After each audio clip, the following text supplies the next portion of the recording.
श्री गुरु ग्रंथ साहिब महाराज जी की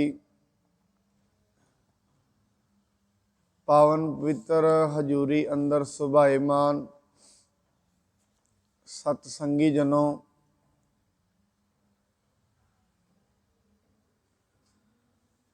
दुनिया दे उत्ते परमात्मा की उपासना दो रूपों दे विच कीती जांदी है। एक ते निराकार परमात्मा के रूप विच, एक साकार परमात्मा के रूप विच। एक बन्ने ये कहा जाता है परमात्मा निराकार है, दूजे बन्ने ये भी कहा जाता है नहीं वो साकार है।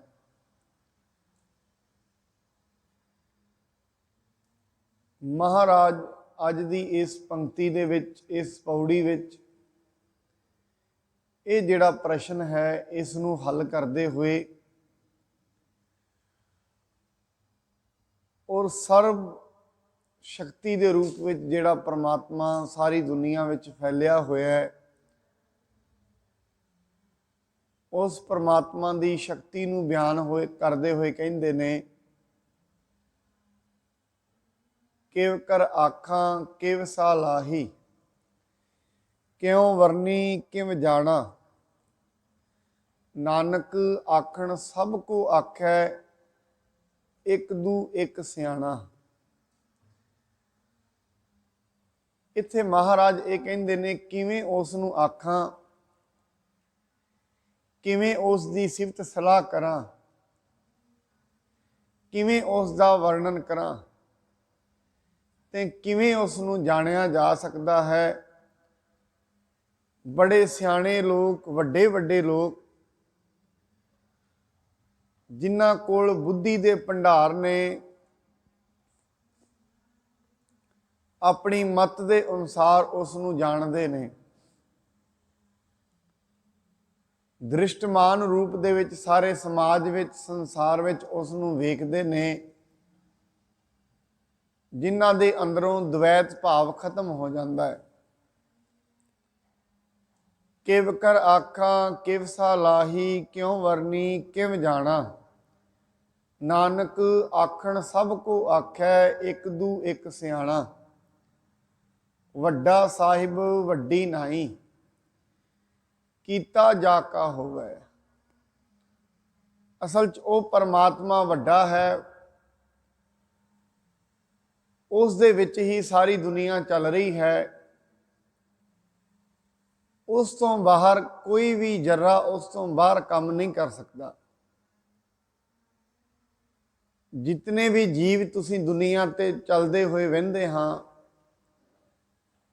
भावें वो जड़ है भावें चेतन है, हरेक दे अंदर उसकी चेतना प्रवाहित हो रही है। परमात्मा की चेतनता तो बिना ये दुनिया का पसारा है जिहड़ा ये नहीं मन्निया जा सकता। जिन्हों बाणी कहती सब मह जोत जोत है सोए, तिसदा चानण सब मह चानण होए। एक परमात्मा की चेतनता, उसकी जोत सारियां दे अंदर है और उसकी चेतनता दे करके ही सारी दुनिया आपो अपना काम कर सकती है। अगर उसकी चेतनता मनुख के अंदर ना होवे, शरीर खड़ा रह जाएगा, चेतनता ना होवे, शरीर ते पिया होएगा पर शरीर कर्म नहीं करेगा, काम नहीं कर सकता।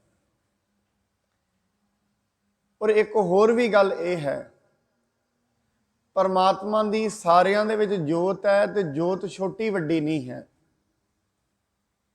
ये नहीं है कीड़ी दे विच परमात्मा की जोत बड़ी छोटी हो जाएगी और जे किते हाथी दे विच ओदी जोत बड़ी वड्डी है, ऐसा नहीं है। शारीरिक अंतर तो हो सकता है, जोत का कोई अंतर नहीं है। जिन्नी एक छोटा जा जर्रा जिहड़ा वेखिया भी नहीं जाता, ਜਿਤਨੀ ਜੋਤ ਉਸ ਦੇ ਵਿੱਚ ਹੈ, ਜਿਤਨੀ ਚੇਤਨਤਾ ਉਸ ਦੇ ਵਿੱਚ ਹੈ, ਉਨੀ ਹੀ ਇੱਕ ਹਾਥੀ ਦੇ ਵਿੱਚ ਵੀ ਹੈ। ਤਾਂ ਹੀ ਮਹਾਰਾਜ ਕਹਿੰਦੇ ਨੇ ਇੱਕ ਕੀੜੀ ਵੀ ਵੱਡੇ ਵੱਡੇ ਸਮੁੰਦਰਾਂ ਤੋਂ ਵੱਡੀ ਹੋ ਸਕਦੀ ਹੈ, ਵੱਡੇ ਵੱਡੇ ਹਾਥੀ ਤੇ ਸਮੁੰਦਰ ਉਸ ਦਾ ਮੁਕਾਬਲਾ ਨਹੀਂ ਕਰ ਸਕਦੇ ਜੇ ਉਹ ਕੀੜੀ ਨੂੰ ਰੱਬ ਨਾ ਅੰਦਰੋਂ ਵਿਸੇ। ਕੀੜੀ ਤੁਲ ਨਾ ਹੋਵਨੀ ਜੇ ਤਿਸ ਮਨੋਂ ਨਾ ਵਿਸਰੈ। ਜੇ ਕਿਤੇ ਉਹ ਕੀੜੀ ਦੇ ਅੰਦਰੋਂ ਪਰਮਾਤਮਾ ਦਾ ਰੂਪ ਨਾ ਵਿਸਰੇ, ਉਸ ਕੀੜੀ ਦੇ ਬਰਾਬਰ ਵੱਡੇ ਵੱਡੇ ਸਮੁੰਦਰ ਵੀ ਨਹੀਂ ਹਨ। ਜਿਹਨੂੰ ਬਾਣੀ ਕਹਿੰਦੀ ਸਾ ਲਾਹੀ ਸਾ ਲਾਹੇ ਇਤੀ ਸੁਰਤ ਨਾ ਪਾਈਆ, ਨਦੀਆਂ ਅਤੈ ਵਾਹ ਪਵਹਿ ਸਮੁੰਦ ਨਾ ਜਾਣੀਐ, ਸਮੁੰਦ ਸ਼ਾਹ ਸੁਲਤਾਨ ਗਿਰਹਾ ਸੇਤੀ ਮਾਲ ਧਨ, ਕੀੜੀ ਤੁਲ ਨਾ ਹੋਵਨੀ ਜੇ ਤਿਸ ਮਨਹੁ ਨਾ ਵਿਸਰੈ। ਦੁਨੀਆ ਦਾ ਸਾਰਾ ਮਾਲ ਅਤੇ ਧਨ ਇੱਕ ਬੰਨੇ ਤੇ ਉਹ ਛੋਟੀ ਜੀ ਕੀੜੀ ਇੱਕ ਬੰਨੇ, ਜਿਸ ਨੂੰ ਪਰਮਾਤਮਾ ਪੂਰਨ ਰੂਪ ਵਿੱਚ ਯਾਦ ਹੈ।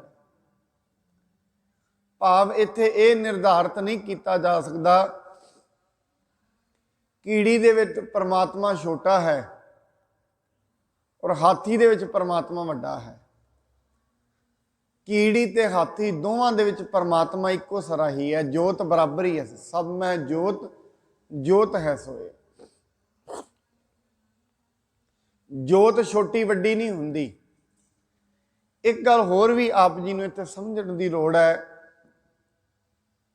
ਜਿੰਨੇ ਵੀ ਜੀਵ ਅਸੀਂ ਦੁਨੀਆ ਤੇ ਵੇਖ ਰਹੇ ਹਾਂ, ਜੋ ਕੁਝ ਵੀ ਪਸਾਰਾ ਦੁਨੀਆ ਤੇ ਵੇਖ ਰਹੇ ਹਾਂ, ਭਾਵੇਂ ਉਹ ਛੋਟਾ ਜਿਹਾ ਜਰਰਾ ਹੈ, ਛੋਟਾ ਜਿਹਾ ਤਿਨਕਾ ਹੈ, ਭਾਵੇਂ ਵੱਡੇ ਤੋਂ ਵੱਡਾ ਦਰਖਤ ਹੈ, ਅਸਮਾਨ ਹੈ, ਸੂਰਜ ਹੈ, ਚੰਦਰਮਾ ਹੈ, ਸਾਰੇ ਦੇ ਸਾਰੇ ਇੱਕ ਦੂਜੇ ਨਾਲ ਜੁੜੇ ਹੋਏ ਨੇ। ਐਵੇਂ ਕਹਿ ਸਕਦੇ ਹਾਂ, ਜਦੋਂ ਧਰਤੀ ਤੇ ਇੱਕ ਜਰਰਾ ਵੀ ਹਿਲਦਾ ਹੈ, ਨਾਲ ਦੀ ਨਾਲ ਸੂਰਜ ਨੂੰ ਵੀ ਝਟਕਾ ਲੱਗਦਾ ਹੈ। ਜੇ ਕਿਤੇ ਉਹਦੀ ਚੇਤਨਤਾ ਇਹਨਾਂ ਜਰਰਿਆਂ ਦੇ ਵਿੱਚ ਨਾ ਹੋਏ, ਇਹ ਦੁਨੀਆ ਨਹੀਂ ਚੱਲ ਪਾਏਗੀ। ਦੁਨੀਆ ਦੀ ਕਲਪਨਾ ਹੀ ਨਹੀਂ ਕੀਤੀ ਜਾ ਸਕਦੀ। ਤਾਂ ਹੀ ਮਹਾਰਾਜ ਨੇ ਕਿਹਾ, ਅੱਜ ਜੋ ਕੁਝ ਵੀ ਅਸੀਂ ਵੇਖ ਰਹੇ ਹਾਂ, ਇਹ ਪਰਮਾਤਮਾ ਤੋਂ ਬਾਹਰ ਨਹੀਂ ਹੈ, ਇਹ ਪਰਮਾਤਮਾ ਦਾ ਹੀ ਰੂਪ ਹੈ। ਇਹ ਵਿਸ ਸੰਸਾਰ ਤੁਮ ਦੇਖਦੇ, ਇਹ ਹਰ ਕਾ ਰੂਪ ਹੈ, ਹਰ ਰੂਪ ਨਦਰੀ ਆਇਆ। ਜਿਸ ਸੰਸਾਰ ਨੂੰ ਵਿਸ਼ੇ ਵਿਕਾਰਾਂ ਦਾ ਘਰ ਸਮਝਿਆ ਜਾਂਦਾ ਹੈ, ਕਹਿੰਦੇ ਇਹ ਵਿਸ਼ੇ ਵਿਕਾਰਾਂ ਦਾ ਘਰ ਨਹੀਂ, ਇਹ ਪਰਮਾਤਮਾ ਦਾ ਰੂਪ ਹੈ।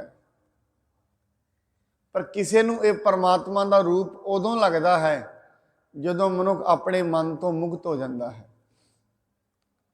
ਆਪਣਿਆਂ ਵਿਚਾਰਾਂ ਦੇ ਵਿੱਚ ਮਨ ਦਿਆਂ ਵਿਚਾਰਾਂ ਤੋਂ ਮੁਕਤ ਹੋ ਜਾਂਦਾ ਹੈ।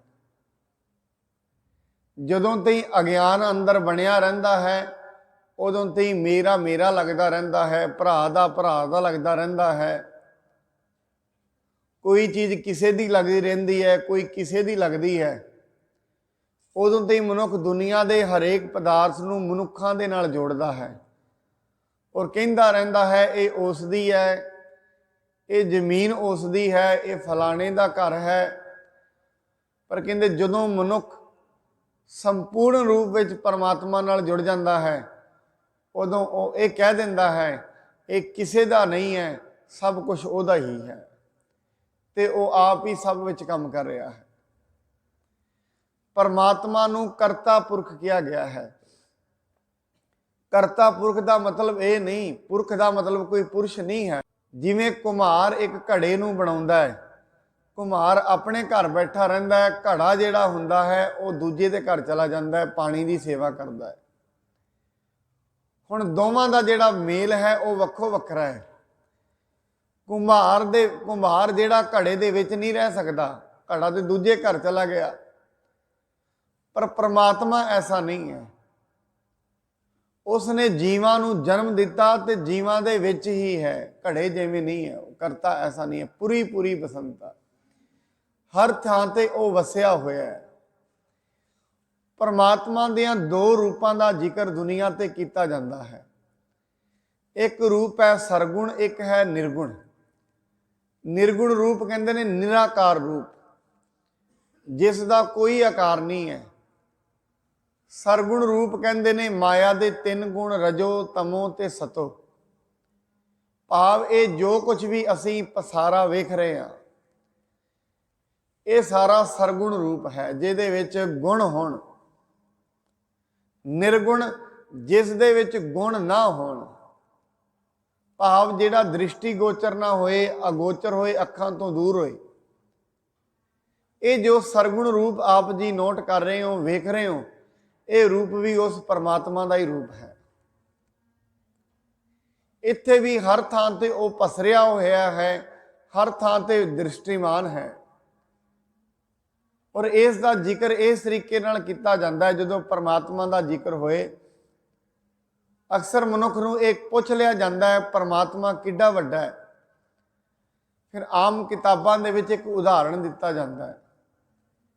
कई अंधे सन, कई अंधियां ने इकट्ठे होके एक हाथी का माप लेना चाहा। किसी के हथ विच ओदी पूंछ आ गई, कहंदा हाथी ते सप वर्गा हुंदा है। अखां तो अंधे सन, दूजे ने हाथी की लत्त नूं जफा मारिया, कहंदे नहीं हाथी ते थंबा वर्गा हुंदा है। किसी ने उहदे पेट नूं जफा मार लिया, कहंदे नहीं हाथी ते पहाड़ वर्गा हुंदा है। हुण असल दे विच अपनी थां ते वो सारे ही ठीक ने, कारण कि अंधे ने, पर जो जो उन्हां दे हथ विच आया उवें उवें परमात्मा नूं उन्हां ने दस दिता। इनू महाराज गुरु गोबिंद सिंह जी कहते ने, आप अपनी बुद्ध है जेती, बरनत भिन भिन तोहे तेती। तुमरा लखा न जाए पसारा, केह बिद सजा प्रथम संसारा। एक रूप अनूप स्वरूपा, रंक भयो राव कहीं भूपा। किथे वो राजा है, किते रंक है। अंडज जेरज सेतज कीनी, उत पुज खान बहु रच दीनी। कहूँ फूल राजा होए बैठा, कहूँ सिमट शंकर होए इकैठा। सगरी सृष्टि दिखाई अचंभव, आद जुगाद स्वरूप स्वयंभव। वो परमात्मा आप ही राजा है, आप ही रंक है। और ये जिहड़ी सृष्टि है, इस दे विच कौन राजा बनेगा, कौन रंक बनेगा,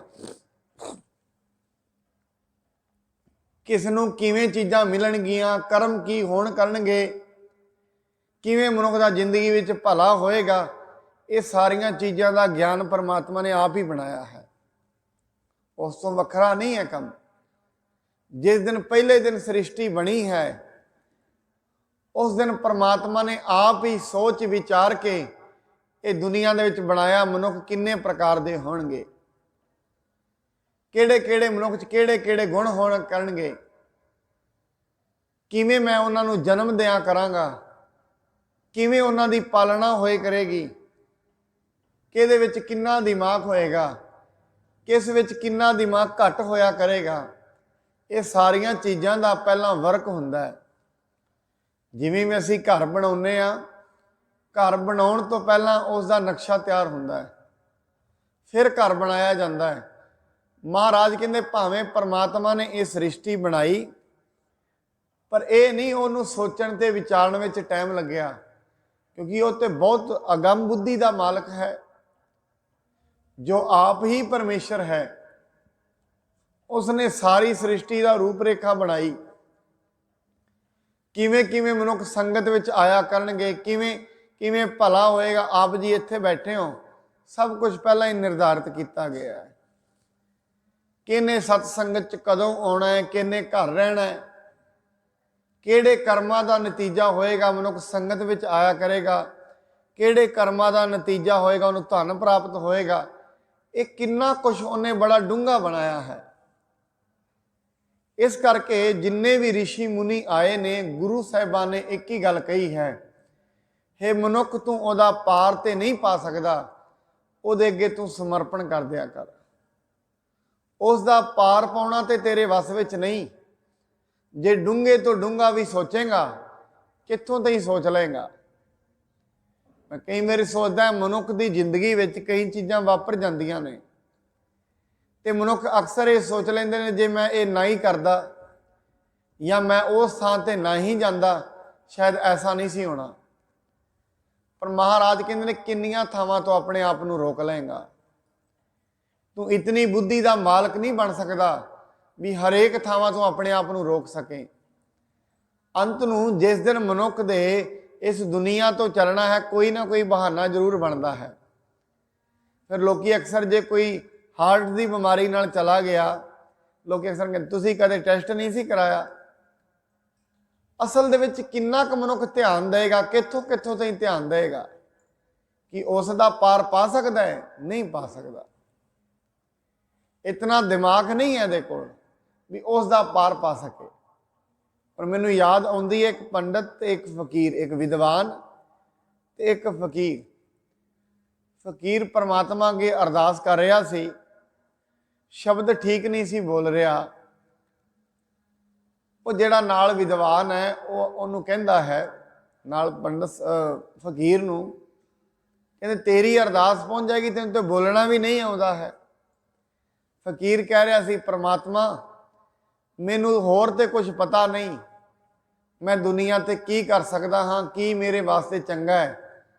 मैनू तो आ ABCD आउंदा है, किते फॉरन का फकीर होएगा। कहते मैनू तो आ 25-30 वर्ड आउंदे ने, आई मैं तेनू बोल देना हाँ, अरदास तो मेरी अपने आप ही जोड़ लई। मैनू तो यह भी नहीं पता किवें करनी है। मैं तेनू जिवें ऊड़ा ऐड़ा है मैं तो तेनू अल्फाबैट ही दस देना हाँ, अखर दस देना हाँ, अगे जोड़ तू लई। भाव ये परमात्मा दे अगे इन्ना समर्पण मनुख का होना चाहिए है। जे वो परमात्मा की खुशी लेना चाहता है, जे परमात्मा तो सब कुछ प्राप्त करना चाहता है, फिर इन्ना समर्पण होना चाहिए है। जिथे आके वो कह दे परमात्मा मैनू नहीं पता, तेनू ही पता है। जदों तई मनुख इत्थे खड़ा है मैनू पता है, इहदा इक्को एक ही काम है। जदों मनुख ये कहता मैनू पता है, इहदा मतलब ये परमात्मा न्याणा है, मनुख सियाणा है। जदों असीं सारा कुछ ही उत्ते छड्ड दिंदे आ, फिर इसका मतलब ये हो जाता है मैं न्याणा हाँ, परमात्मा सियाणा है। उसनूं सब कुछ ही पता है, पर यह छड्डना बड़ा मुश्किल है। यही धर्म की प्रमुख साधना है। इनू कहते ने शरण में जाना परमात्मा की, सब कुछ ही छड्ड देना। छड्डना मतलब बिजनेस छड्डने नहीं, मन दे विचों पकड़ छड्ड देनी है। हुण महाराज कहते ने निर्गुण आप सरगुण भी ओही, कला धार जिन सगली मोही। जिस परमात्मा ने यह सृष्टि बना के सरगुण ते निर्गुण अपनी कला बना के सारी सृष्टि नूं मोहिया होया है। गुरु अमरदास महाराज ते इत्थों तक कह देंदे ने, कहंदे परमात्मा मैं तेरे तो कुर्बान जाना हाँ, क्योंकि तू दुनिया विच मोह पैदा किया है। जे किते तू मोह ही ना पैदा करदा, इन्हां जीवां नूं मोह ना लाउंदा, किसी जीव दे बच्चे नहीं सी पलने। बच्चे पलदे ने मोह करके, और ये जिहड़ा मोह है जीवां विच, जंतुआं विच, पंछियां विच, सारियां विच ही है। और उन्हें वेख लो सृष्टि नूं बनाया, सृष्टि नूं पालन वास्ते मोह बनाया, और बनाया किने? ये परमात्मा की रचना है ना। हुण मनुख ये समझे मेरा उस दे नाल बड़ा मोह है, नहीं है, नहीं है, तेनू लाया गया है। मोह हुंदा नहीं है, लाया जाता है। कुर्बान कीता तिसै विटहों, जिन मोह मीठा लाया। वो परमात्मा ने मोह लाया, मोह लाया पैसे का, मोह लाया माया का, मोह लाया अपने घर परिवार का। घर परिवार का मोह सी ताई मनुख भज्या फिरिया फिर दुनिया में। वो जिहड़ा मोह उसने लाया सी, फिर कट भी हो ही सकता है। जिहड़ी चीज़ उसने लगाई है कट भी हो ही सकता है। हुण इत्थे जदों मैं अक्सर गल करदा हुन्ना, ਜਦੋਂ ਮਨੁੱਖ ਉਸ ਦੀ ਗੱਲ ਕਰਦਾ ਹੈ, ਉਸ ਦਾ ਮਤਲਬ ਇਹ ਹੋ ਜਾਂਦਾ ਕਿਤੇ ਪਰਮਾਤਮਾ ਦੂਰ ਬੈਠਾ ਹੈ। ਅਸੀਂ ਕਹਿੰਦੇ ਉਹ ਹੀ ਜਾਣਦਾ ਹੈ, ਉੱਤੇ ਨੂੰ ਉਂਗਲ ਕਰ ਦਿੰਦਾ ਹੈ ਮਨੁੱਖ, ਉੱਤੇ ਵਾਲਾ ਹੀ ਜਾਣਦਾ ਹੈ। ਨਹੀਂ, ਉੱਤੇ ਕੋਈ ਪਰਮਾਤਮਾ ਨਹੀਂ, ਥੱਲੇ ਵੀ ਕੋਈ ਪਰਮਾਤਮਾ ਨਹੀਂ, ਸਾਰੀ ਥਾਂ ਤੇ ਹੀ ਪਰਮਾਤਮਾ ਹੈ। ਉੱਤੇ ਤਾਂ ਕਿਹਾ ਜਾਂਦਾ ਹੈ, ਸਾਡੇ ਦੇਸ਼ ਤੇ 700-800 ਸਾਲ ਰਾਜ ਰਿਹਾ ਹੈ ਮੁਗਲਾਂ ਦਾ, ਤੇ ਉਹ ਮੰਨਦੇ ਨੇ 7ਵੇਂ ਅਸਮਾਨ ਤੇ ਪਰਮਾਤਮਾ ਹੈ। ਉਹ ਉਦੋਂ ਦੇ ਲੋਕੀ ਉੱਪਰ ਵਾਲਾ ਕਹਿਣ ਲੱਗੇ, ਉੱਤੇ ਉੱਤੇ ਉਂਗਲ ਕਰ ਦਿੰਦੇ ਉਦੋਂ ਦੀ। ਪਰ ਉੱਤੇ ਨਹੀਂ, ਥੱਲੇ ਵੀ ਹੈ। ਉਹ ਥੱਲੇ ਨਹੀਂ, ਤੇਰੇ ਵਿੱਚ ਵੀ ਹੈ। ਉੱਤੇ ਥੱਲੇ ਕਿੱਧਰ ਵੇਖ ਰਹੇ? ਉੱਤੇ ਵੀ ਹੈ, ਥੱਲੇ ਵੀ ਹੈ। ਜਹਾਂ ਜਹਾਂ ਪੇਖੋ ਤਹਾਂ ਹਜੂਰ, ਦੂਰ ਕਤਹੂ ਨਾ ਜਾਹੀ। ਰਵ ਰਹਿਆ ਸਰਬੱਤਰ ਮੈਂ, ਹਰ ਥਾਂ ਤੇ ਰਵਿਆ ਹੋਇਆ ਹੈ। ਜਿੱਥੇ ਜਿੱਥੇ ਵੇਖੋਗੇ ਉੱਥੇ ਉੱਥੇ ਹੀ ਉਹ ਹੈ। ਜਿੱਥੇ ਜਿੱਥੇ ਵੇਖੋਗੇ ਹਰ ਥਾਂ ਤੇ ਉਹ ਵਿਆਪਕ ਹੈ। ਹਰ ਥਾਂ ਤੇ ਆਪ ਹੀ ਮਨੁੱਖਾਂ ਨੂੰ ਗਾਈਡ ਕਰਕੇ ਲਈ ਜਾਂਦਾ ਹੈ, ਆਪ ਹੀ ਲਈ ਜਾਂਦਾ ਹੈ। ਕਲਾ ਧਾਰ ਜਿਨ ਸਗਲੀ ਮੋਹੀ, ਆਪਣਾ ਬਲ ਬਣਾ ਕੇ ਪਰਮਾਤਮਾ ਨੇ ਸਾਰਿਆਂ ਵਿੱਚ ਮੋਹ ਲਾਇਆ ਹੋਇਆ, ਆਪਣਾ ਬਲ ਬਣਾ ਕੇ। ਉਸ ਦੇ ਬਲ ਦੇ ਨਾਲ ਹੀ ਮਨੁੱਖ ਦੁਨੀਆ ਵਿੱਚ ਪ੍ਰਵਿਰਤ ਹੋ ਜਾਂਦਾ ਹੈ। ਉਸ ਦੇ ਬਲ ਦੇ ਨਾਲ ਹੀ ਮਨੁੱਖ ਪਰਮਾਤਮਾ ਦਾ ਭਗਤ ਬਣ ਜਾਂਦਾ ਹੈ। ਬਲ ਉਹਦਾ ਹੀ ਹੈ। ਤਾਂ ਹੀ ਕਰਕੇ ਗੁਰੂ ਨਾਨਕ ਸਾਹਿਬ ਜੀ ਮਹਾਰਾਜ ਅਰਦਾਸ ਕਰਦੇ ਨੇ ਬਾਰ-ਬਾਰ, ਇਹੀ ਅਰਦਾਸ ਕਰਦੇ ਨੇ, ਪ੍ਰਮਾਤਮਾ ਅਸੀਂ ਤੇ ਲੱਖਾਂ ਵਾਰੀ ਪਾਪ ਕਮਾਉਂਦੇ ਹਾਂ, ਕਿਉਂ ਸਾਨੂੰ ਤੇ ਪਤਾ ਹੀ ਨਹੀਂ ਪਾਪਾਂ ਤੋਂ ਰੁਕਾਂਗੇ ਕਿਵੇਂ। ਲਿਖੈ ਕਤੇ ਨਾ ਛੁਟੀਐ, ਖਿਨ ਖਿਨ ਭੂਲਣ ਹਾਰ, ਬਖਸ਼ਣ ਹਾਰ ਬਖਸ਼ ਲੈ ਨਾਨਕ ਪਾਰ ਉਤਾਰ। ਇਧਰਲੇ ਪਾਰ ਤੋਂ ਭਾਵ ਵਿੱਚ ਇੱਕ ਨਦੀ ਵਗ ਰਹੀ ਹੈ, ਅਸੀਂ ਉਰਲੇ ਪਾਰ ਤੇ ਖੜੇ ਹਾਂ, ਪਰਮਾਤਮਾ ਪਰਲੇ ਪਾਰ ਤੇ ਹੈ। ਉਹ ਨਦੀ ਕਾਹਦੀ ਹੈ? ਵਿਸ਼ਿਆਂ ਤੇ ਵਿਕਾਰਾਂ ਦੀ ਨਦੀ ਹੈ। ਪਰ ਜਿਹੜੇ ਵਿਸ਼ੇ ਦੇ ਵਿਕਾਰ ਨੇ ਇਹ ਵੀ ਉਹਨੇ ਹੀ ਬਣਾਏ ਨੇ। ਵਿਸ਼ੇ ਵਿਕਾਰ ਉਸ ਤੋਂ ਬਾਹਰ ਨਹੀਂ। ਅਸੀਂ ਉਹਦੇ ਅੱਗੇ ਬੇਨਤੀ ਕਰਦੇ ਹਾਂ, ਪਰਮਾਤਮਾ ਇਹਨਾਂ ਤੋਂ ਮੈਨੂੰ ਪਾਰ ਉਤਾਰ ਲੈ, ਇਸ ਸੰਸਾਰ ਸਮੁੰਦਰ ਤੋਂ ਮੈਨੂੰ ਰੱਖ ਲੈ।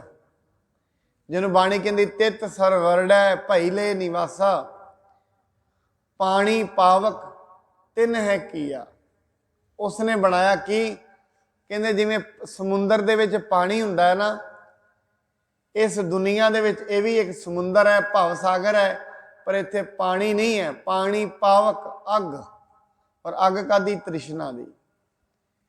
ਪਾਣੀ ਪਾਵਕ ਤਿਨ ਹੈ ਕੀਆ, ਪੰਕਜ ਮੋਹ। ਜਿਵੇਂ ਸਰੋਵਰ ਦੇ ਵਿੱਚ ਚਿੱਕੜ ਹੁੰਦਾ ਹੈ ਨਾ, ਇਸ ਦੁਨੀਆ ਵਿੱਚ ਵੀ ਚਿੱਕੜ ਹੈ। ਉਹ ਕਾਹਦਾ ਹੈ? ਮੋਹ ਦਾ।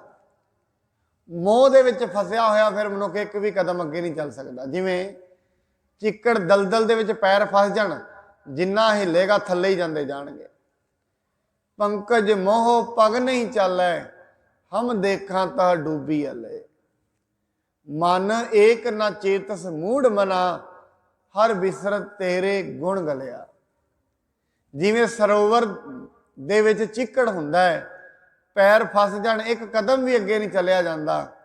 ਇਵੇਂ ਜਿਹੜੀ ਸੁਰਤ ਹੈ ਇਹ ਦੁਨੀਆ ਦੇ ਵਿੱਚ ਪਰਿਵਾਰ ਅਤੇ ਤ੍ਰਿਸ਼ਨਾ ਦੇ ਮੋਹ ਵਿੱਚ ਇੰਨੀ ਫਸ ਚੁੱਕੀ ਹੈ, ਇੱਕ ਕਦਮ ਵੀ ਇਹ ਸੁਰਤ ਅੱਗੇ ਨਹੀਂ ਤੁਰੀ।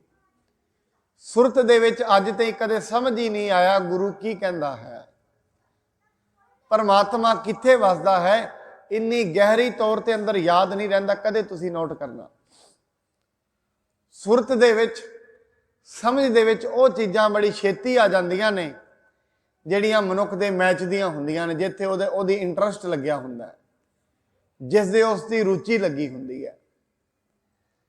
ਜਿੱਥੋਂ ਤਾਈਂ ਬੁੱਧੀ ਦੀ ਪਹੁੰਚ ਹੈ ਉਹ ਚੀਜ਼ਾਂ ਬੜੀ ਛੇਤੀ ਸਮਝ ਆ ਜਾਣਗੀਆਂ। ਕਦੇ ਵੇਖਣਾ ਬਾਣੀ ਨੂੰ ਬਾਰ-ਬਾਰ ਯਾਦ ਕਰੀਦਾ ਹੈ ਤੇ ਅਕਸਰ ਇਹ ਕਹਿੰਦੇ ਮੈਨੂੰ ਬਾਣੀ ਯਾਦ ਨਹੀਂ ਹੁੰਦੀ, ਬਾਣੀ ਦੇ ਅਰਥ ਯਾਦ ਨਹੀਂ ਹੁੰਦੇ। ਕਾਰਨ ਕੀ? ਸੁਰਤ ਅਜੇ ਗਹਿਰੀ ਨਹੀਂ ਹੈ, ਸਮਝ ਅਜੇ ਗਹਿਰੀ ਨਹੀਂ। ਜਿਵੇਂ ਜਿਵੇਂ ਵਕਾਰਾਂ ਤੋਂ ਖਲਾਸੀ ਹੋਏਗੀ ਉਸ ਦਿਨ ਮਨੁੱਖ ਅੰਦਰ ਬ੍ਰਹਮ ਗਿਆਨ ਪ੍ਰਗਟ ਹੋ ਜਾਂਦਾ ਹੈ। ਉਸੇ ਦਿਨ ਹਰ ਚੀਜ਼ ਨੂੰ ਫਿਰ ਯਾਦ ਕਰਨਾ ਨਹੀਂ ਪੈਂਦਾ, ਯਾਦ ਰਹਿੰਦੀ ਹੈ। ਪਰਮਾਤਮਾ ਨੂੰ ਯਾਦ ਕਰਨਾ ਨਹੀਂ ਪਏਗਾ, ਯਾਦ ਰਹੇਗਾ। ਹਜੇ ਤੇ ਕਰਨਾ ਪੈਂਦਾ ਹੈ।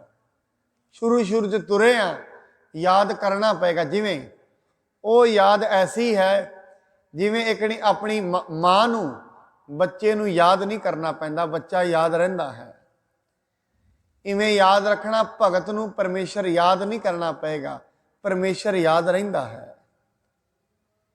ਇਸ ਕਰਕੇ ਦੁਨੀਆ ਦੇ ਵਿੱਚ ਰਹਿੰਦਿਆਂ ਬੜੇ ਮਨੁੱਖ ਸੋਚਦੇ ਨੇ ਸ਼ਾਇਦ ਪਰਿਵਾਰ ਦੇ ਵਿੱਚ ਰਹਿੰਦਿਆਂ ਯਾਦ ਨਹੀਂ ਆਏਗਾ, ਪਰਿਵਾਰ ਛੱਡ ਦਿਓ। ਦੁਕਾਨ ਤੇ ਬੈਠੇ ਆ, ਦੁਕਾਨ 'ਚ ਰਹਿੰਦਿਆਂ ਯਾਦ ਨਹੀਂ ਆਏਗਾ, ਛੱਡ ਦਿਓ। ਬਿਜ਼ਨਸ ਤੇ ਬੈਠੇ ਆ, ਬਿਜ਼ਨਸ ਛੱਡ ਦਿਓ। ਬਿਜ਼ਨਸ ਦਾ ਕੀ ਕਸੂਰ ਹੈ? ਉਹਦਾ ਕੋਈ ਕਸੂਰ ਨਹੀਂ ਹੈ। ਪਰਿਵਾਰ ਦਾ ਕੀ ਕਸੂਰ ਹੈ? ਉਹਦਾ ਕੋਈ ਕਸੂਰ ਨਹੀਂ, ਕਸੂਰ ਤੇਰੇ ਮਨ ਦਾ ਹੈ, ਉਹਦੇ ਵਿੱਚੋਂ ਛੱਡ। ਪਕੜ ਛੱਡਣੀ ਹੈ, ਪਰਿਵਾਰ ਨਹੀਂ ਛੱਡਣਾ।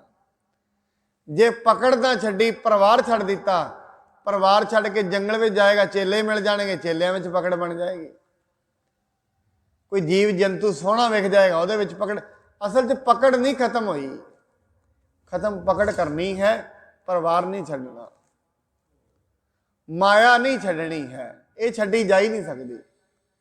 ਪਕੜ ਛੱਡ ਦੇਣੀ ਹੈ, ਕਸੂਰ ਪਕੜ ਦਾ ਹੈ। ਪਕੜਿਆ ਮਨ ਨੇ ਹੋਇਆ, ਮਨ ਦੇ ਵਿੱਚੋਂ ਇਹਨੂੰ ਛੱਡ ਦੇਣਾ ਹੈ। ਬਾਹਰ ਤੇ ਸਾਰਾ ਕੁਝ ਹੀ ਕਰੇ ਫਿਰ ਮਨੁੱਖ। ਇਸ ਕਰਕੇ ਇਹ ਨਵੇਕਲਾ ਜਿਹੜਾ ਰਾਹ ਹੈ ਗੁਰੂ ਨਾਨਕ ਸਾਹਿਬ ਨੇ ਤੋਰਿਆ, ਭਗਤ ਕਬੀਰ ਸਾਹਿਬ, ਭਗਤ ਫਰੀਦ ਸਾਹਿਬ, ਨਵਾਂ ਰਾਹ, ਗ੍ਰਸਤੀਆਂ ਦਾ ਰਾਹ ਨਹੀਂ। ਪਹਿਲੇ ਸਮਿਆਂ ਦੇ ਵਿੱਚ ਮਨੁੱਖ ਨੂੰ ਜਾਣਾ ਪੈਂਦਾ ਸੀ ਆਸ਼ਰਮਾਂ 'ਚ ਰੱਬ ਦਾ ਗਿਆਨ ਲੈਣ। ਕਹਿੰਦੇ ਹੁਣ ਜਾਣਾ ਨਹੀਂ ਪਏਗਾ, ਤੇਰਾ ਘਰ ਹੀ ਗਿਆਨ ਦਾ ਕੇਂਦਰ ਬਣ ਜਾਏਗਾ। ਘਰ ਘਰ ਅੰਦਰ ਧਰਮਸ਼ਾਲ ਹੋਵੇ, ਕੀਰਤਨ ਸਦਾ ਵਿਸੋਆ। ਹਰ ਘਰ ਦੇ ਵਿੱਚ ਹੀ ਪਰਮਾਤਮਾ ਦੀ ਭਗਤੀ ਦਾ ਕੇਂਦਰ ਬਣ ਜਾਏਗਾ। ਸੋ ਉਹ ਪਰਮਾਤਮਾ ਜਿਹਨੇ ਕਲਾ ਧਾਰ ਕੇ ਸਾਰੀ ਸ੍ਰਿਸ਼ਟੀ ਨੂੰ ਮੋਹਿਆ ਹੋਇਆ ਹੈ। ਔਰ ਬਾਣੀ ਦੇ ਵਿੱਚ ਇੱਕ ਗੱਲ ਮਹਾਰਾਜ ਬੜੀ ਸਪਸ਼ਟ ਲਿਖਦੇ ਨੇ, ਕਹਿੰਦੇ ਇੱਕ ਗੱਲ ਇਹ ਵੀ ਹੈ, ਜਿਸ ਨੇ ਉਹਨੂੰ ਯਾਦ ਕੀਤਾ ਹੈ ਉਹਨੇ ਫਿਰ ਦੁਨੀਆ ਤੇ ਮਾਣ ਵੀ ਪਾਇਆ ਹੈ। ਜਿਸ ਨੇ ਉਹਨੂੰ ਯਾਦ ਕੀਤਾ ਹੈ, ਜਿਸ ਨੇ ਉਹਨੂੰ ਪੂਜਿਆ ਹੈ, ਪਰਮਾਤਮਾ ਨੇ ਉਹਦੀ ਪੂਜਾ ਕਰਾ ਦਿੱਤੀ। ਜਿਨ ਸੇਵਿਆ ਤਿਨ ਪਾਇਆ ਮਾਨ, ਨਾਨਕ ਗਾਵੀਐ ਗੁਣੀ ਨਿਧਾਨ। ਮਹਾਰਾਜ ਤੇ ਇਹ ਵੀ ਕਹਿੰਦੇ ਨੇ, ਕਹਿੰਦੇ ਤੈਨੂੰ ਬਾਹਰੀ ਤੌਰ ਤੇ ਤੀਰਥਾਂ ਤੇ ਵੀ ਜਾਣ ਦੀ ਲੋੜ ਨਹੀਂ, ਤੇਰੇ ਅੰਦਰ ਵੀ ਤੀਰਥ ਬਣ ਸਕਦਾ ਹੈ। ਤੀਰਥ ਤਪ ਦਇਆ ਦਤ ਦਾਨ, ਜੇ ਕੋ ਪਾਵੈ ਤਿਲਕਾ ਮਾਣ। ਕਹਿੰਦੇ ਇਹਦੇ ਨਾਲ ਤੇ ਇੰਨਾ ਕੁ ਮਾਣ ਮਿਲ ਜਾਏਗਾ, ਤਿਲਕ ਲੱਗ ਜਾਏਗਾ ਤੇਰੇ ਮੱਥੇ ਤੇ। ਪਰ ਕਹਿੰਦੇ ਨਹੀਂ, ਇੱਕ ਕੰਮ ਕਰ, ਸੁਣਿਆ ਮੰਨਿਆ ਮਨ ਕੀਤਾ ਭਾਓ, ਅੰਤਰਗਤ ਤੀਰਥ ਮਲ ਨਾ ਹੋ। ਅੰਦਰ ਹੀ ਤੀਰਥ ਬਣ ਜਾਏਗਾ। ਮਾਗ ਪੁਨੀਤ ਭਈ ਤੀਰਥ ਅੰਤਰ ਜਾਣਿਆ। ਅੰਦਰ ਦੇ ਤੀਰਥ ਦਾ ਪਤਾ ਲੱਗ ਗਿਆ। ਉਹ ਤੀਰਥ ਬਣੇਗਾ ਕਿਵੇਂ? ਪਹਿਲਾਂ ਸੁਣਨਾ ਹੈ ਪਰਮਾਤਮਾ ਬਾਰੇ। ਜਿਹਨੇ ਕਲਾ ਧਾਰ ਜਿਨ ਸਗਲੀ ਮੋਹੀ, ਜਿਹਨੇ ਸਾਰੀ ਸ੍ਰਿਸ਼ਟੀ ਨੂੰ ਬਣਾਇਆ, ਸਭ ਕੋ ਤੇਰਾ ਵਸ ਅਗੰਮ ਅਗੋਚਰਾ। ਹਰ ਕੁਛ ਹੀ ਉਹਦੇ ਵਸ ਵਿੱਚ ਹੈ। ਫਿਰ ਮਨੁੱਖ ਕਹੇਗਾ ਕਿ ਮਨੁੱਖ ਦੇ ਵਸ ਵਿੱਚ ਵੀ ਕੁਛ ਹੈ। ਫਿਰ ਮਨੁੱਖ ਐਸੇ ਕਹਿੰਦਾ, ਕਹਿੰਦੇ ਕਈ ਇਹ ਸਵਾਲ ਕਰਦੇ ਨੇ, ਕਹਿੰਦੇ ਵੇਖੋ ਤੁਸੀਂ ਕਹਿੰਦੇ ਮੇਰੇ ਵਸ ਵਿੱਚ ਕੁਛ ਨਹੀਂ, ਕਹਿੰਦੇ ਆ ਲੋ ਹੱਥ ਮੈਂ ਚੁੱਕਿਆ, ਇਹ ਤੇ ਮੇਰੇ ਵਸ ਵਿੱਚ ਹੈ। ਮਨੁੱਖ ਐਵੇਂ ਕਹਿੰਦੇ, ਕਹਿੰਦੇ ਤੁਸੀਂ ਕਹਿੰਦੇ ਕੁਛ ਵੀ ਤੇਰੇ ਵਸ ਵਿੱਚ ਨਹੀਂ, ਇਹ ਹੱਥ ਚੁੱਕ ਲਿਆ ਤੇ ਮੇਰੇ ਵਸ ਵਿੱਚ ਹੈ, ਇਹ ਤੇ ਹੁਣ ਮੈਂ ਆਪਣੇ ਵਸ ਵਿੱਚ। ਕਹਿੰਦੇ ਨਹੀਂ, ਜਿਹੜੀ ਹੱਥ ਚੁੱਕਣ ਦੀ ਸੱਤਿਆ ਹੈ ਉਹ ਕਿਹਦੇ ਵਸ ਵਿੱਚ ਹੈ? ਇਹ ਚੇਤਨਤਾ ਜਿਹੜੀ ਹੱਥ ਚੁਕਵਾ ਰਹੀ ਹੈ ਇਹ ਕਿਹਦੀ ਹੈ? ਇਹ ਤੇ ਦੱਸਣਾ ਪੜਾ। ਇਹ ਚੇਤਨ ਜਿਹੜਾ ਤੇਰੇ ਅੰਦਰ ਹੈ, ਜਿਹੜਾ ਕਰਮ ਕਰਨ ਦੀ ਸ਼ਕਤੀ ਦੇ ਰਿਹਾ ਹੈ, ਉਹ ਕਿਹਦੇ ਵਸ ਵਿੱਚ ਹੈ? ਉਹਦੇ ਵਸ ਵਿੱਚ ਹੈ। ਜੇ ਉਹ ਚੇਤਨਤਾ ਖਿੱਚ ਲਵੇ ਫਿਰ ਹੱਥ ਕੌਣ ਹਿਲਾਏਗਾ? ਨਹੀਂ ਹਿੱਲੇਗਾ ਹੱਥ। ਜਿਹੜੀ ਅੰਦਰ ਚੇਤਨ ਸ਼ਕਤੀ ਕੰਮ ਕਰ ਰਹੀ ਹੈ ਇਹ ਵੀ ਤੇ ਉਹਦੀ ਹੈ। ਹੁਣ ਇਹ ਜਿਹੜੀ ਚੇਤਨ ਸ਼ਕਤੀ ਹੈ, ਜਿਹਦੇ ਆਧਾਰ ਤੇ ਮਨੁੱਖ ਪੈਸਾ ਕਮਾਉਂਦਾ ਹੈ, ਪੜ੍ਹਦਾ ਹੈ, ਕਰਮ ਕਰਦਾ ਹੈ, ਇਹਦੇ ਕਾਰਨ ਹੀ ਇਹਨੂੰ ਮਾਣ ਪੈਦਾ ਹੋ ਗਿਆ ਵੀ ਮੈਂ ਕਰ ਰਿਹਾ ਹਾਂ, ਆ ਚੇਤਨਤਾ ਕਰਕੇ। ਹੋਰ ਕੋਈ ਇਹਨੂੰ ਮਾਣ ਨਹੀਂ। ਜਿਹੜੀ ਇਹ ਚੇਤਨ ਸ਼ਕਤੀ ਹੈ ਨਾ, ਜਿਹਦੇ ਕਰਕੇ ਮਨੁੱਖ ਕਰਮ ਕਰਦਾ ਹੈ, ਇਹ ਕਰਮ ਕਰਨ ਵਾਲੀ ਸ਼ਕਤੀ ਇਹਦੇ ਅੰਦਰ ਮਾਣ ਪੈਦਾ ਕਰ ਗਈ ਕਿ ਮੈਂ ਕਰਮ ਕਰ ਰਿਹਾ ਹਾਂ। ਇਸ ਕਰਕੇ ਮਹਾਰਾਜ ਕਹਿੰਦੇ ਇਹਨੂੰ ਚੇਤਨ ਨੂੰ ਤੇ ਤੂੰ ਯਾਦ ਕਰਨਾ ਹੈ। ਇਹ ਚੇਤਨ ਨੂੰ ਤੇ ਜਾਣਨਾ ਹੈ ਵੀ ਤੇਰੇ ਅੰਦਰ ਇਹ ਚੇਤਨ ਹੈ ਜਿਹੜਾ ਤੈਨੂੰ ਹਿਲਾ ਰਿਹਾ ਹੈ, ਜਿਹੜਾ ਵੇਖਣ ਦੀ ਸ਼ਕਤੀ ਬਖਸ਼ਦਾ ਹੈ, ਸੁਣਨ ਦੀ ਸ਼ਕਤੀ ਬਖਸ਼ਦਾ ਹੈ। ਕਲਾ ਧਾਰ ਜਿਨ ਸਗਲੀ ਮੋਹੀ, ਆਪਣੇ ਚਰਿਤ ਪ੍ਰਭ ਆਪ ਬਣਾਏ, ਆਪਣੀ ਕੀਮਤ ਆਪੇ ਪਾਏ। जिन्ने भी चरित्र उन्हें दुनिया ते बनाए ने, आप ही उन्हें सारे बनाए ने, आप ही उन्हें रूप बनाए ने। सारी ड्राइंग उन्हें आप ही कड़ी है धरती की। और किड्डी सोहनी ड्राइंग घड़ी है, शायद आम मनुख ऐसी कर ही नहीं सकता। किड्डी उहदी सोहनी ड्राइंग है, किन्ना उहदा प्रबंध तकड़ा है। किवें धरती के अंदर बीज पैदा होंदे ने, किवें सूरज हुंदा है, किवें दिन हुंदी, किवें रात हुंदी है। किवें उन्हें सोचा होएगा भी दिन होया करेगी, फिर रात होएगी, मनुख राती सो जाया करनगे, उन्होंने फिर सुपने आउणगे, शरीर पिया रहे करेगा, फिर सवेरे उठणगे। सवेरे उठ के एवें लगेगा मैं सो के उठ गया। कहते ये भी उन्होंने भुलेखा रहेगा, ये पता ही नहीं रहेगा भी तू सदा ही सुता होया, जागया तो कभी है ही नहीं। शरीर करके ही सुता है, वैसे सदा ही सुता है। इत्थों ही तो जागना है मनुख ने। बाणी कहती दिवस रात दोए दाई दाया, खिले सगल जगत। जगत इसे चक्कर में खेडदा पिया, कल नूं रात होएगी, परसों दिन होएगा। दिन ते रात विच मनुख खेड रहा है। दाई दाया, पहले पुराने समय दाइयां खिडाउंदियां सी बच्चियां नूं, कहंदे दिन ते रात तेरे वास्ते दाई दाया ने, तेनू खिडाउंदे फिरदे ने। मनुख सोचदा अज नहीं किया, अज रात नूं ये काम करांगा। रात ते दिन वक्खो वक्खरे नहीं हैं, इक्को ही चीज़ है, इक्को ही थां है रात ते दिन। मनुख रात ते दिन चढ़दा है, उहदा बदलाव तेरे शरीर ते आउंदा है, मन ते कोई बदलाव नहीं रात दा। मन ना दिने सौंदा है ना राती सौंदा है, मन नहीं सौंदा। बस जदों राती नींदर आउंदी है, मन अपने आप को शरीर तो अड करके सुपना रचा लैंदा है, वो जागदियां भी रच जाता है। कई बारी आप जी नोट करोगे, जागदियां भी असी शरीर तो वखरे हो जाते हैं। कई बारी किवें नोट करना, कई बारी मनुख मोटरसाइकिल ते जा रहा है या गड्डी विच जा रहा है, चलद्यां चलद्यां कोई गल ऐसी याद आ गई, सारा दिमाग उस गल में चला जाता, सारा ही। गड्डी किधर नूं जा रही होंदी है, एकदम जाग खुलती है, डिवाइडर ते चढ़ चली सी। कहंदा अखां मेरियां खुलियां ने, जागदा मैं हाँ, कित्थे चले गया सी। भाव मन अपने विचारां विच लै तुरिया। जिवें आप इत्थे बैठे हो, कई मेरी कोई गल चल रही हो, कई समझ विच नहीं आउंदी, क्यों? मन अपने विचारां विच लै तुरदा है। फिर कई बार किसी रिश्तेदार दे कोल बैठे होइए ना, वो कोई गल सुना रहा होए, मन अपने विचारां में चला जाता है, फिर उन्होंने कहना पैंदा दोबारा दसना, मैनूं समझ नहीं आई की गल कही सी। कमाल हो गई, अखां तेरियां खुलियां ने, कन्न खुले ने, सामने मेरे बैठा है तो तेनों पता ही नहीं। कहते मैं इत्थे नहीं सी, किते होर चला गया सी। मन अपने विचारां में जदों चल जाए, अखां खुलियां हुण, खुलियां भी शरीर नालों संपर्क टुट जाता है, खुलियां भी।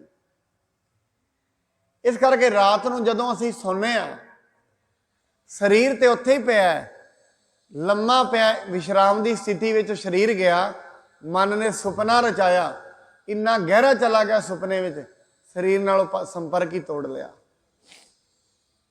हुण संपर्क फिर जुड़ सकता है 1 मिनट च, कि शरीर नूं कोई भी तुसीं नवीं चीज़ चबो। हुण शरीर का एक धर्म है, शरीर दियां 5 वो ने, रूप रस स्पर्श गंध। सूई चबाओगे, ये शरीर का ते मन का बड़ा गहरा संबंध है। जिवें सूई शरीर में वजेगी ना, वजेगी पैर ते सिग्नल पहुंचना है दिमाग च। कमाल वेखो, वजेगी शरीर ते, पैर में वजेगी, सिग्नल पहुंचेगा दिमाग में। नालों नाल जो ज़्यादा ही कोई लम्मी सूई चुभ गई, मनुख सुता भी होए तो जाग जाता है। क्यों? जिहड़ी सुपने में गल चल रही है, उस तो वड्डी पीड़ा बाहर लग गई, उवें नहीं जागेगा। कई बार वेखो हिलाइए नहीं जागदा, इन्हूं जोर के हिलाओ, जोर के। कारण की है? जोर के हिलाउण नाल की, जिहड़ा इहदा सुपना चल रहा है, उस तो वड्डी पीड़ा इहनूं बाहर दवो, तां जागेगा। जागना किन्ने है? मन ने। किहड़े मन ने? जिहड़ा अपने विचारां में तुरिया फिरदा है। ये जिउंदियां भी असीं सुपने में ही तुरे फिरदे आ। फिर सत संगत में इहनूं खिच के जगाया जाता है, जाग जा, जाग ले हो रे मना, जाग ले हो, कहाँ गाफल सोया, कित्थे सो गया है। ਸਰੀਰ ਦੀਆਂ ਰਸਾਂ ਵਿੱਚ ਹੀ ਸੋ ਗਏ ਹੈ, ਖਾਣ ਪੀਣ ਵਿੱਚ ਹੀ ਸੋ ਗਏ ਹੈ, ਇੱਥੇ ਹੀ ਸੁੱਤਾ ਪਿਆ ਹੈ। ਫਿਰ ਉਹਨੂੰ ਬਾਰ-ਬਾਰ ਗੁਰੂ ਸ਼ਬਦ ਦੇ ਕੇ ਜਗਾਉਂਦਾ ਹੈ, ਬਾਰ-ਬਾਰ ਇਹ ਤੇ ਸੱਟ ਮਾਰੀ ਜਾਂਦੀ ਹੈ, ਜਾਗ ਜਾ, ਸੁੱਤਿਆਂ ਜ਼ਿੰਦਗੀ ਚੱਲ ਰਹੀ ਹੈ, ਜਾਗ ਜਾ ਥੋੜਾ ਜਾ, ਯਾਦ ਰੱਖੀ ਹਜੇ ਤੇ ਸੁੱਤਾ ਪਿਆ ਹੈ।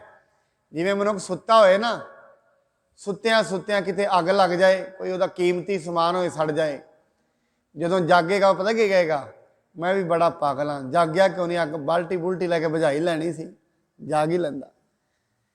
ਕਹਿੰਦੇ ਐਵੇਂ ਯਾਦ ਰੱਖੀ ਤੇਰਾ ਮਨੁੱਖਾ ਸਰੀਰ ਹੈ, ਸਵਾਸਾਂ ਨੂੰ ਅੱਗ ਲੱਗੀ ਹੋਈ ਹੈ ਤੇ ਤੂੰ ਸੁੱਤਾ ਹੋਇਆ ਹੈ। ਜਿਸ ਦਿਨ ਜਾਗੇਗਾ ਬੜਾ ਪਛਤਾਏਗਾ। ਇਹਨੂੰ ਕਬੀਰ ਸਾਹਿਬ ਜੀ, ਕਬੀਰ ਦੀਨ ਗਵਾਇਆ ਦੁਨੀ ਸਿਉ, ਦੁਨੀ ਨਾ ਚਾਲੀ ਸਾਥ, ਪਾਏ ਕੁਹਾੜਾ ਮਾਰਿਆ ਗਾਫਲ ਆਪਣੇ ਹਾਥ। ਜਿਸ ਦਿਨ ਜਾਗੇਗਾ ਦੁਨੀਆ ਤੋਂ ਤੈਨੂੰ ਜਗਾ ਕੇ ਤੇ ਲੈ ਹੀ ਜਾਣਾ ਹੈ। ਕਬੀਰ ਸਾਹਿਬ ਕਹਿੰਦੇ ਨੇ ਹਜੇ ਤੇ ਨਹੀਂ ਜਾਗੇਗਾ। ਕਹੋ ਕਬੀਰ ਤਬ ਹੀ ਨਰ ਜਾਗੈ, ਜਮ ਕਾ ਡੰਡ ਜਬ ਮੂੰਡ ਮੈਂ ਲੱਗੈ। ਹਜੇ ਤੇ ਨਹੀਂ ਜਗੇਗਾ, ਜਦੋਂ ਸਰੀਰ ਦੇ ਵਿੱਚੋਂ ਆਤਮਾ ਅੱਡ ਉਹਨਾਂ ਕਰਨੀ, ਉਹਨਾਂ ਜਗਾ ਲੈਣਾ ਹੈ। ਉਹਨਾਂ ਦੱਸ ਦੇਣਾ ਸਾਰਾ ਕੁਝ ਤੂੰ ਕਿਆ ਤੈਂ ਖੱਟਿਆ, ਕਹਾਂ ਗਵਾਇਆ, ਚਲੋ ਸਿਤਾਬ ਦੀਵਾਨ ਬੁਲਾਇਆ। ਦੁਨੀਆ ਦੇ ਉੱਤੇ ਜੋ ਕੁਝ ਤੂੰ ਖੱਟਿਆ, ਕੀ ਗਵਾਇਆ, ਕਿੱਥੇ ਕੀਤਾ, ਸਭ ਕੁਝ ਤੇਰੇ ਤੋਂ ਪੁੱਛ ਲੈਣਾ ਉਹਨਾਂ। ਉਸੇ ਆਧਾਰ ਤੇ ਅਗਲਾ ਜਨਮ ਦੇ ਦੇਣਾ, ਉਸੇ ਆਧਾਰ ਤੇ। ਫਿਰ ਇਹ ਜਿਹੜੀ ਪੀੜਾ ਹੈ, ਮਤਲਬ ਐਸਾ ਆਪਾਂ ਕਹਾਂਗੇ ਅਗਲਾ ਜਨਮ ਮਿਲ ਜਾਏ ਤੇ ਸਗੋਂ ਠੀਕ ਹੈ, ਅਸੀਂ ਤੇ ਇਹੀ ਜਨਮ ਛੱਡਣਾ ਨਹੀਂ ਚਾਹੁੰਦੇ। ਸਾਧ ਸੰਗਤ ਨਹੀਂ, ਬੜੀ ਪੀੜਾ ਹੈ। ਮਤਲਬ ਹੁਣ ਬੱਚੇ ਪਾਲੇ ਨੇ, ਕਿੰਨਾ ਦੁੱਖ ਹੁੰਦਾ ਹੈ 40-45 ਸਾਲ ਤੇ ਹੀ ਆਪਣੇ ਆਪ ਨੂੰ ਕਿੰਨਾ ਦੁੱਖ ਲੱਗਦਾ ਵੀ ਮੈਂ ਸਾਰੀ ਉਮਰ ਐਵੇਂ ਕੱਢ ਦਿੱਤੀ। ਜੇ ਕੋਈ ਬੱਚਾ 12ਵੀਂ ਕਲਾਸ ਵਿੱਚ ਹੋ ਜਾਏ, ਫਿਰ ਉਹਨੂੰ ਪਹਿਲੀ ਕਲਾਸ ਤੋਂ ਦਾਖਲਾ ਦੇ ਦਿਓ, ਕਿੱਡਾ ਦੁੱਖ ਲੱਗੇਗਾ। ਇਹ ਮਨੁੱਖ ਦਾ ਵੀ ਆਧਾਰ ਹੈ। ਹੁਣ ਤੂੰ ਇੰਨੀ ਮੁਸ਼ੱਕਤ ਕਰਕੇ ਅੱਗੇ ਤੁਰਿਆ ਹੈ, ਫਿਰ ਤੈਨੂੰ ਉਹਨੇ ਪਹਿਲੀ ਕਲਾਸ 'ਚ ਜਨਮ ਦੇ ਦੇਣਾ, ਫਿਰ ਪਹਿਲੀ ਤੋਂ ਸਟਾਰਟ ਕਰ ਦੇਗਾ। ਇਸ ਕਰਕੇ ਕਹਿੰਦੇ ਨੇ ਆਪਣੇ ਚਰਤ ਪ੍ਰਭ ਆਪ ਬਣਾਏ, ਆਪਣੀ ਕੀਮਤ ਆਪੇ ਪਾਏ, ਹਰ ਬਿਨ ਦੂਜਾ ਨਾਹੀ ਕੋਏ, ਸਰਬ ਨਿਰੰਤਰ ਏਕੋ ਸੋਏ। ਸਾਰਿਆਂ ਦੇ ਵਿੱਚ ਉਹ ਇੱਕ ਹੀ ਹੈ, ਬਸ ਇੱਕ ਨੂੰ ਜਾਣਨਾ ਹੈ ਉਹ ਅੰਦਰ ਹੀ ਹੈ। ਇਹਦੇ ਮਹਾਰਾਜ ਨੇ ਇਹ ਕਿਹਾ ਤੇਰੇ ਅੰਦਰ ਹੀ ਹੈ ਉਹ, ਸਿਰਫ ਤੂੰ ਉਹਨੂੰ ਜਾਣਨਾ ਹੈ, ਪਹਿਚਾਨਣਾ ਹੈ। ਅੰਦਰ ਤੇਰੇ ਪਿਆ ਹੋਇਆ, ਤੇਰੇ ਨਾਲ ਹੀ ਉਹ ਰਹਿੰਦਾ ਹੈ, ਮਨ ਦੇ ਨਾਲ ਹੀ ਹੈ, ਜਾਣਨ ਦੀ ਲੋੜ ਹੈ। ਅੱਗੇ ਕਹਿੰਦੇ ਨੇ ਓਤ ਪੋਤ ਰਵਿਆ ਰੂਪ ਰੰਗ, ਭਏ ਪ੍ਰਗਾਸ ਸਾਧ ਕੈਸਾ। ਹੈ ਤੇ ਨਾਲ ਹੀ ਹੈ, ਪਰ ਸਤ ਸੰਗਤ ਵਿੱਚ ਆ ਕੇ, ਗੁਰੂ ਦੀ ਸੰਗਤ ਵਿੱਚ ਆ ਕੇ ਇਹਨੂੰ ਪਤਾ ਲੱਗਦਾ ਹੈ ਕਿੱਥੇ ਹੈ। ਫਿਰ ਜਿਵੇਂ ਜਿਵੇਂ ਉਹ ਸ਼ਬਦਾਂ ਨੂੰ ਯਾਦ ਕਰਦਾ ਹੈ, ਸ਼ਬਦਾਂ ਨੂੰ ਜਪਦਾ ਹੈ, ਮਨੁੱਖ ਦੇ ਅੰਦਰ ਪ੍ਰਗਾਸ ਹੋਣਾ ਸ਼ੁਰੂ ਹੋ ਜਾਂਦਾ ਹੈ। ਅੰਤ ਦੇ ਵਿੱਚ ਕਹਿੰਦੇ ਰਚ ਰਚਨਾ ਆਪਣੀ ਕਲ ਧਾਰੀ, ਅਨੇਕ ਬਾਰ ਨਾਨਕ ਬਲਿਹਾਰੀ। ਆਪ ਹੀ ਉਹਨੇ ਰਚਨਾ ਰਚ ਕੇ ਆਪਣੀ ਸੱਤਿਆ ਇਸ ਰਚਨਾ ਦੇ ਵਿੱਚ ਰੱਖੀ ਹੋਈ ਹੈ। ਮਹਾਰਾਜ ਗੁਰੂ ਨਾਨਕ ਸਾਹਿਬ ਕਹਿੰਦੇ ਨੇ ਮੈਂ ਅਨੇਕਾਂ ਹੀ ਵਾਰੀ ਐਸੇ ਪ੍ਰਮਾਤਮਾ ਤੋਂ ਬਲਿਹਾਰ ਜਾਂਦਾ, ਅਨੇਕਾਂ ਹੀ ਵਾਰੀ ਉਤੋਂ ਬਲਿਹਾਰ ਹਾਂ, ਜਿਸ ਨੇ ਇਤਨਾ ਵੱਡਾ परमात्मा ने सृष्टि बनाई हुई है, इतना वड्डा काम जिसने बनाया होया है, अनेकों वारी उत्तों बलिहार। इस करके साध संगत वो परमात्मा अकथ ते अगोचर है, पर ऐसा नहीं वो दयालु नहीं, कृपालु नहीं, बड़े उहदे नाम रखे ने, सिर्फ उसकी उपासना करिए, उसनूं याद करन दी लोड़ है, फिर याद अपने आप ही करा देगा। एक कदम असी धर लईए, करोड़ा कदम वो धर लेगा। सिर्फ उसनूं याद करिए, दुखां ते सुखां दा साथी वो परमात्मा जिहड़ा रहिंदा भी मनुख दे नाल ही है।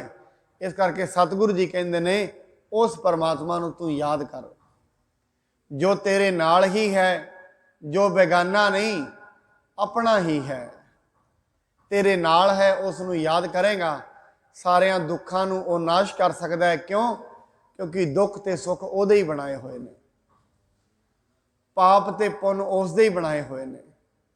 उस दे अगे बेनती कीतियां, उस दे अगे अरदास कीतियां, बहुत कुछ वो कट दिंदा है, मनुख नूं पता भी नहीं लगता। बाणी ते इत्थों तक कहंदी है, कहंदे कोई भी घड़ी औखी तैनूं वेखण ही नहीं देगा, औखी घड़ी ना देखण देई, अपना बिरद संभाले। इहदा मतलब ये नहीं दुख नहीं आएगा, जे दुख आ भी गया, जिहड़ा सानू दुख लगता है, वो मनुख नूं दुख नहीं लगता। औखी घड़ी ना देखण देई, अपना बिरद संभाले, हाथ दे राखे अपने को, साथ साथ सुरत पाले। हर साह तेनू पालना करेगा, वैसे भी पाल रहा है। सो सतगुरु जी महाराज ये मेहरामत करन। कल नूं जिहड़ा अगला श्लोक शुरू होना है, साथ ना चालै बिन भजन, विखिया सगली शाह। ये मन की गल है, ਇਹਦਾ मतलब ये नहीं भी तेरे नाल कुछ नहीं जाना तो तू छड्ड दे सारा कुछ, नहीं। मन नूं कहंदे ने तू किवें छड्ड सकदा है, क्योंकि विखिया मन दे विच है, शरीर विच नहीं है। शरीर तो वही खांदा है जो मनुख मन खवाउंदा है। शरीर उत्थे ही जांदा है जिथे मन लैके जांदा है। शरीर आप थोड़ी ना चला जांदा है, लैके मन जांदा है। गालां शरीर नूं पैंदियां ने। मन जिथे जिथे खड़दा है, शरीर उत्थे जांदा है। जैसी जैसी मन की सोच होएगी, वैसा वैसा ही उत्थे उत्थे कदम जाणगे ते अपने आप ही चले जाणगे। इस करके कल मन के उत्ते असीं विचार करांगे। साथ न चालै बिन भजन, विखिया सगली शार। हर हर नाम कमावना, नानक एहो धन सार। रब दा नाम ही प्रमुख धन है, जिहड़ा मन दे नाल निभण वाला है। इस ते कल नूं विचार करांगे। इन्नियां बेनतियां प्रवान होई भुल चुक दे लई खिमा करनी जी। परमात्मा वाहिगुरु सतगुरु जी ये किरपा करन। जिन्ने सतसंगी आप चल के आउंदे हो, सारियां दे सिरां ते मेहर भरिया हथ रखण। भगती दा उमाहा, परमात्मा दी याद, उसका सेवा ते सिमरन बख्शण, तां जो घरां परिवारां सुख शांति दी दात मिल सके। इन्नियां बेनतियां प्रवान। वाहिगुरु जी का खालसा, वाहिगुरु जी की फतेह।